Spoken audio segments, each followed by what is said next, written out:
It is our goal, though, that players be able to move quickly through the world. It's not a game about travel. Travel time's not something we want in it.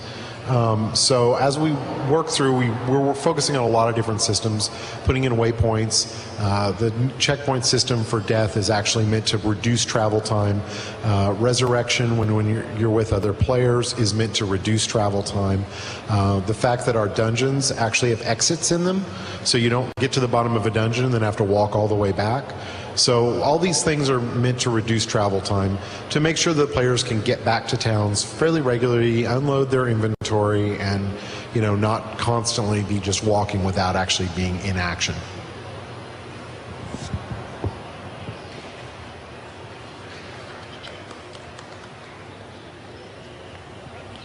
Hi. So in the demo, the wizard seemed really slow-paced, and you guys are definitely trying to get a faster-paced game going. So are you guys gonna try and fix that, or is there different specs where one's maybe faster and one's slower? I get it. I think it's a symptom of the skills that we selected for the demo. Originally, when we thought we'd try to just give you a character and let you spend the skill points, but then we knew people were going to only have about 15 minutes. So we decided to just give them a loadout.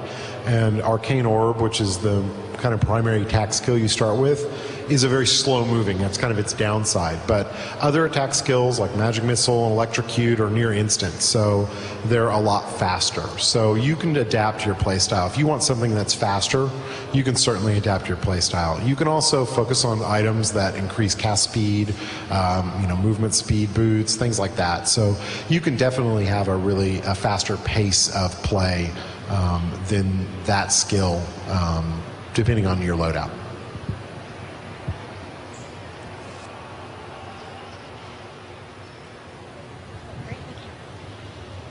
In last year's build, one of my favorite things was with the Witch Doctor, you could set your zombie dog on fire or poison it, and it would look like that, and it would do that kind of damage. It was really cool. But in this year's demo, that's not there at all. What happened to it? That's a really good question. One of the struggles that we had with the Witch Doctor zombie dog in particular was figuring out, why would I choose to plague my dog or light it on fire? What are the situations that I would choose one versus the other? Is the gameplay supposed to be that the player's trying to keep the fire on the dog all the time, but it keeps falling off? Or is it that for some situations I want a fire dog, and for some situations I want a plague dog?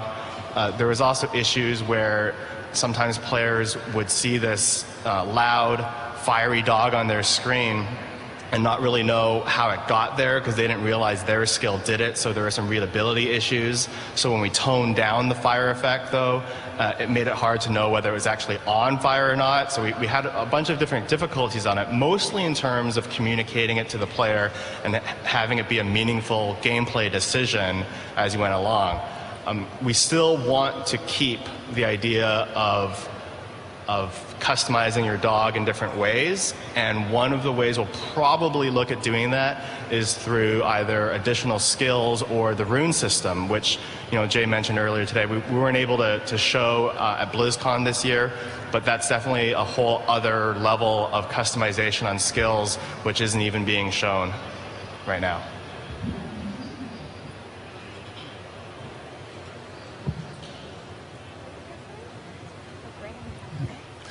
Hi, my name is Henry, and I have a couple ideas phrased in the form of a question. First off, phasing in Diablo 3. Wouldn't that be awesome to change the environments based on the quests that you do? And speaking of quests, class-specific quests. I think it'd be awesome to implement quests where 8 barbarians have to join in and jump over chasms or whatever it is they have to do. And if you implement that, what are my stock options like? I'll take the phasing question, then I don't know, Leonard, if you want to get or you or Michael can get the question or idea. So the phasing technology is really cool. Those of you who don't know what that is, if there's not a World of Warcraft fans here, I'm sure there's one or two. It's all right. We like that game too. It's a really cool technology they have to be able to change the world dynamically over time, change the terrain, change the NPCs and what's in the world. Currently, we don't have any technology like that. Our game is not a persistent world in the same way that an MMO is. So it's not been a high priority for us to develop a technology like that. If we want to change our world, our story is a bit more linear. It's easier for us to do that. That technology is pretty, even though we've already developed it for another game, putting it into our engine would not be trivial. It would actually be really time consuming. So until we see some kind of obvious benefit, we probably won't explore something like that. It's a cool idea, and maybe one day we will. Maybe one day we'll find a use, or we'll constrain against the game that we have and want to add something like that. And I'll let the Quest guys take the Quest question. So one of our goals with Diablo 3 is that we really want to expand the story and the character of the heroes of the game. There are a lot of ways we're doing that. One of the ways you might have noticed is that there's a lot more dialogue for the hero characters. They will participate in conversations. They have very specific characters, and I think that, you know, with that being our goal, Class Quest sounds like a great idea.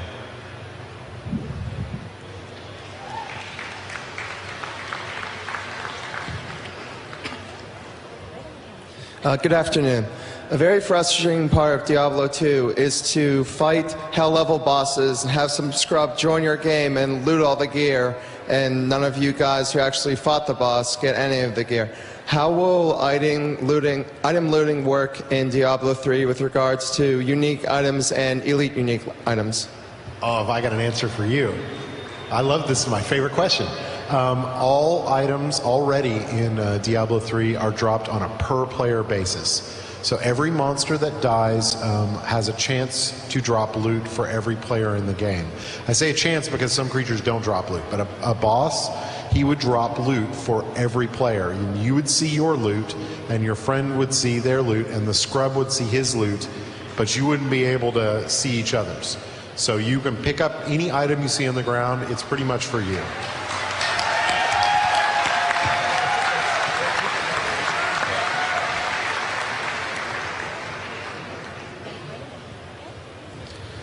Hi. I was wondering if from Diablo 1, the expansion Hellfire, have you considered implementing the cornerstone of the world to trade items between your own accounts? Well, the first thing I'll say is that Hellfire is not actually a Blizzard expansion. It was developed by another company, so we don't recognize it as an official part of the Diablo universe. That being said, it doesn't really matter with the question you're asking, but there will be a way to transfer items between your characters. We haven't decided exactly what method we're going to use, but we absolutely will be in the game.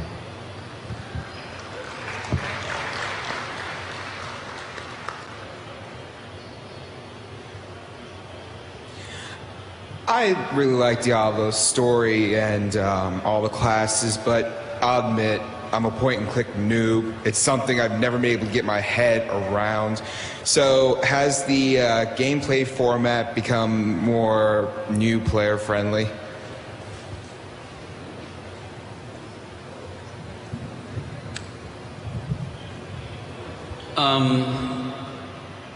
In terms of like how you experience the story, or fighting, spell using, just combat.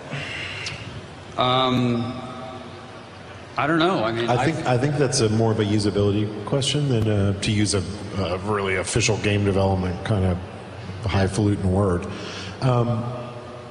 In terms of introducing to the player, we spend an enormous amount of time designing and redesigning our UI over and over again. And we're going to put in a tutorial system that will introduce players to new elements, and we're going to try and make it fairly robust. So we do think that Diablo's a pretty easy game to play. That being said, you can't rest on that fact. You have to make sure that your players have a really easy introduction to the game so that they can they can get into it very easily. We want